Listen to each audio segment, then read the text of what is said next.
राजा साहब, आपका ताल्लुक आप तालिब भी रहे हैं अलीगढ़ मुस्लिम यूनिवर्सिटी के, और वहीं आप अलीगढ़ मुस्लिम यूनिवर्सिटी के centre of advance study department of history में प्रोफेसर की हैसियत से मनसब पर फाइज हैं जनाब प्रोफेसर मसूद राजा साहब।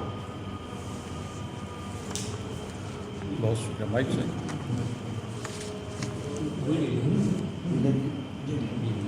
चाहिए।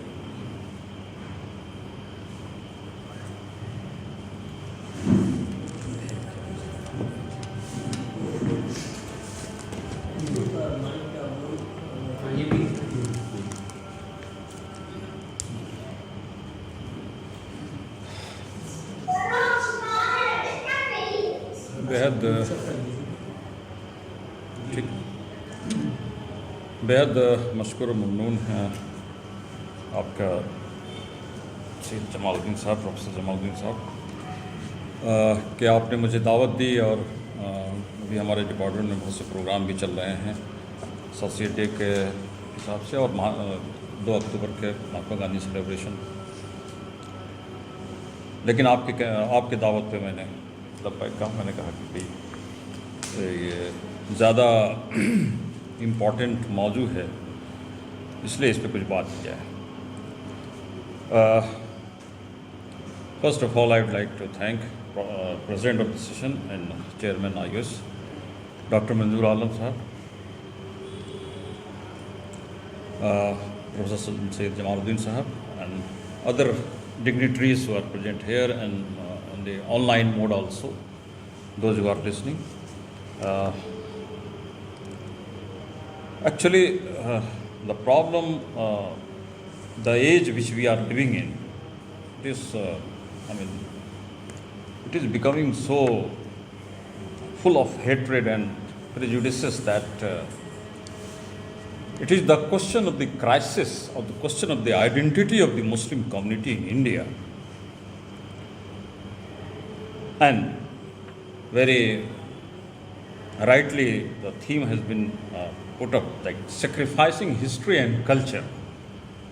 I mean, a Muslim as a Qawm in India should think that whether they are going to sacrifice their entire historical past and also vis-a-vis their cultural milieux, because we are being put to sword by the rising nationalism. I mean, I don't call it Hindu nationalism, but it's a kind of Hindutva brand of nationalism. Hindutva is an ideology, that is very threatening and very overwhelming. Now, it is up to, up to the Muslims of India to face up to those challenges or just submit before the rising nationalism, Hindutva. So it is the option is open whether to become defiant or chart out your own course of action, or just put up, a brave face in and survive as a community in India. You know, as a historian, I find that, what the history we have been taught in colleges, in universities, now a variety of new theories and narratives are coming up. And those narratives are not of history of mainstream. Mainstream history is totally different.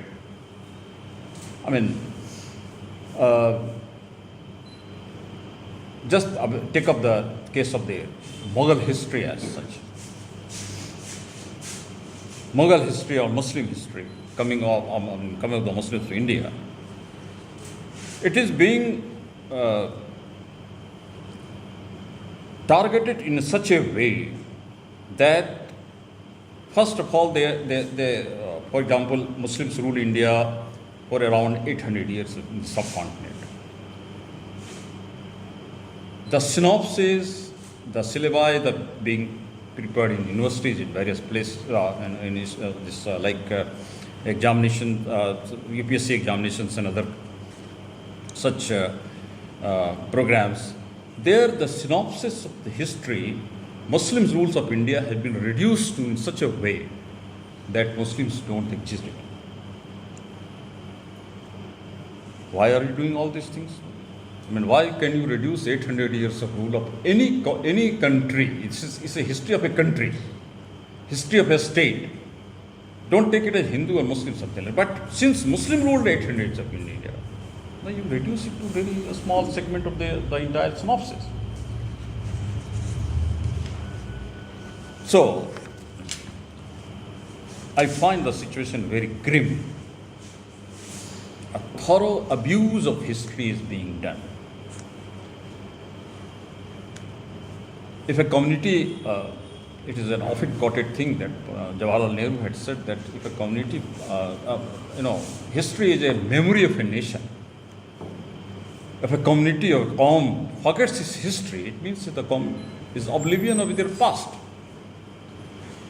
The agenda of the Hindutva forces are that they are trying to forget our history. We must forget our past. And the irony is that, very sad aspect is that, as the previous speakers also spoke on this thing, so I will be little speaking. But the irony is that the panelists on television and the popular media channel and all that, not only particularly Muslims, those who are historians and all those, they don't try to defend the Muslim rule. I mean, there is ample, abundant of material and in published books and all that to defend those rulers, but our panelists, panelists from our side, if anybody can be our panelists, they don't try to defend our case. For example, if somebody asks that, what is your relation with Akbar?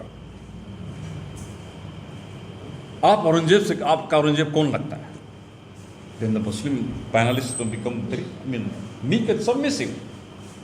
उनका मुझे कुछ लेना देना नहीं. Why can you say?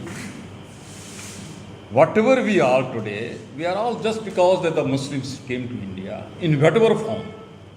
Somebody was pointing out the role of Sufism and all that. Muslim rulers came to India, Sufis came to India, and there are also propagators and all that Islam came to India, and it is not, we are in 21st century. For such a long stay in India, and still we have to show that, we belong to this country. We need, they need certificate from us, कि कैसे आप कौन हैं यहाँ पे. So very much our identity is very much, in question. But to talk about history and culture and all other things, your religion is very much under attack. You perform namaz in railway station or anywhere, wherever, public places and all that, they always question you. We did it for 1,000 years, and now we are being questioned. The purpose is that to, demoralize the Muslim community.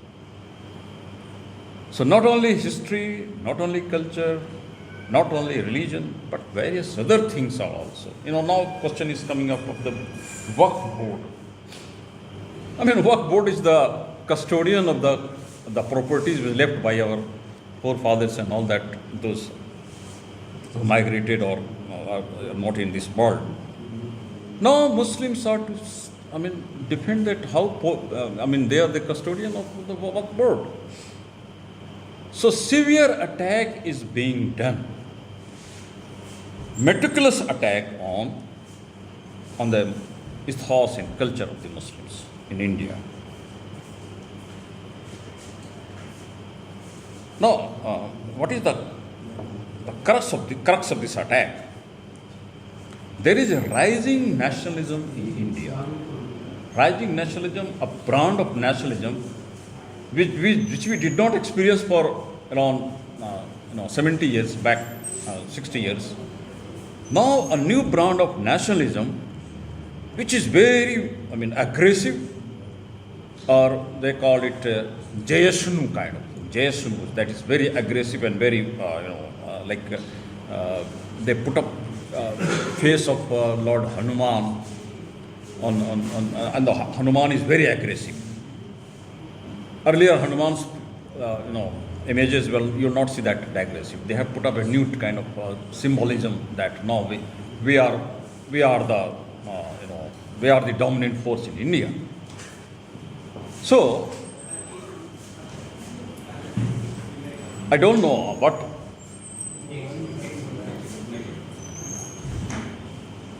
what our intellectual think about that. Our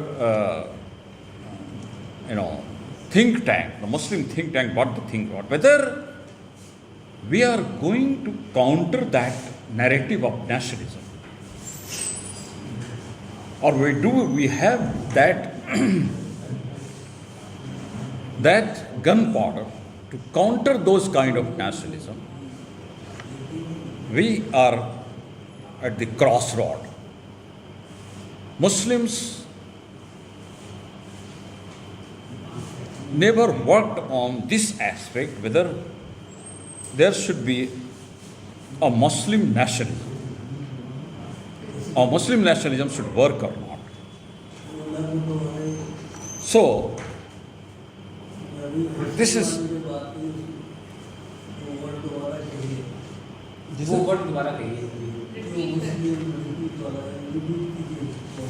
Muslim nationalism. What I was trying to point out is that this is the phase of aggressive Hindu nationalism, which has been converted to Hindutva, and that aggressive nationalism, it comes from, like for example, this comes from Maratha nationalism, which was propagated by